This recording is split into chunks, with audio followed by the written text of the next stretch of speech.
Go ahead Ready? and take a seat.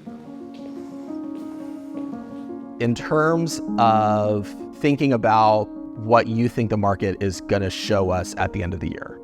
So you said you have buyers that are working, right? You guys are talking about contracts, they have interest in properties, and you talked about how the average contract length is 30, 45, maybe 60 days. What do you foresee the end of the year doing in terms of the market?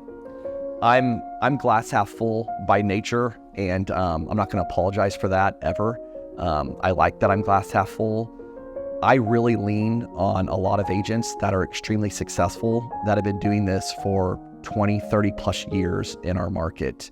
And when I talk to those agents individually, they talk about, hey, the velocity of the market has not been as great the past 24 months as it was during COVID or prior to COVID.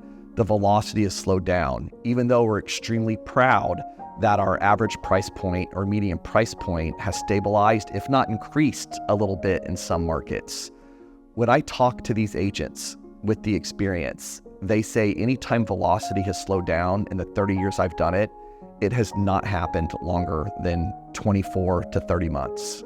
It just hasn't. Anything you read at a national level shows that real estate is going to increase and have a lot more demand in 2025 for the foreseeable future, right?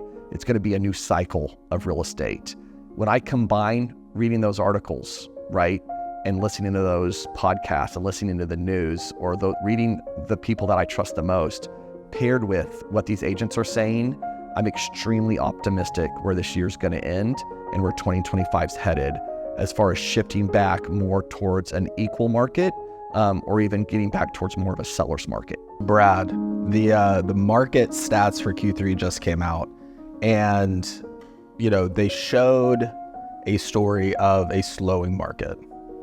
Transaction volume was significantly down when we compare it to point in time last year. Overall sales volume was down, but the things that stood out to me were that sales prices had not changed, really. Price per square foot had not changed, and there were even some markets that were up overall. So, when we're looking at market stats, it's always a lag measure, right? The properties that closed today were put under contract 60, 90 days ago, and those buyers started looking 30 to 45 days before that. So one of the things I wanted to chat about was what's actually happening in today's market. What are your clients talking about? What are they asking about? And how are you guiding them?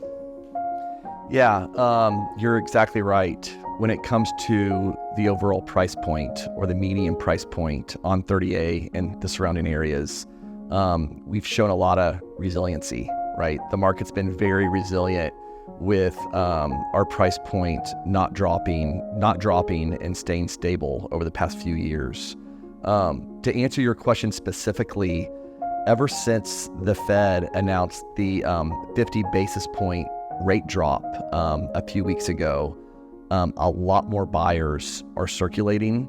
A lot more listings that have been sitting somewhat stagnant are getting showings and offers, and a handful of those are going under contract. So even though the Fed announcing the interest rate cut doesn't 100% of the time equate to interest rates dropping with home loans, it's breeded some positivity or some encouragement with buyers in the marketplace. The same token, you have a handful of buyers that are right there at the edge, ready to pull the trigger, and they're waiting to see what happens in politics this fall. Overall, buyers, I highly predict you'll see pending contracts and closing contracts up in fourth quarter based on what we're seeing to start the fall off. Let's switch focus and actually talk about the markets that you and your team are playing in. And I love that word because real estate is a game. It takes two teams. It takes the representatives of the sellers, it takes the representatives of the buyers, and we have to work together to get an outcome. What markets are you seeing the most demand for when it comes to buyers calling and asking about, hey, I have interest in this place? What are those markets? Yeah, the very high-end market has not slowed down at all on 30A and the surrounding areas. a lot of records have been broken for highest price point ever sold, and been broken by a large margin.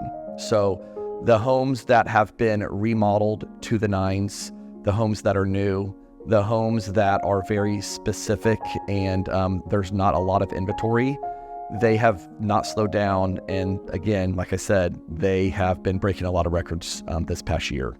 The homes that are not remodeled, not newer, not been updating, but are expecting pricing or pricing their home like it is, have seen a little bit of stagnant in the market with those. So your mainstays like Watercolor, Alice Beach, Rosemary Beach, Paradise by the Sea, newer urban developments like Kaya have seen continued success and continued growth. It's going to be exciting to see as the market shifts back towards an equilibrium market or a seller's market, what happens with a few of these developments, because a lot of them have weathered the storm during the past 2 years. So it's going to be exciting to see what happens when the market comes back a little bit. It sounds like it saves a client potentially a lot of time, because you're able to maybe find a buyer before we come to market, which means I have to clean the house less. I have to throw the dogs in the back of the car and leave for 2 hours a lot less times. And also, if we don't have any interest at the time, maybe that's an indicator that now is not the right time for us to go on the open market. Like, are you having those conversations with your clients? That's exactly how the conversation goes. Like you said, when we have an agreement in place and it's coming soon to the market, it allows us to gauge exactly where the home is priced and to do a little bit less with a lot more. And it lets us know where we stand with the buyers out there. So you're exactly right. You mentioned Alice Beach.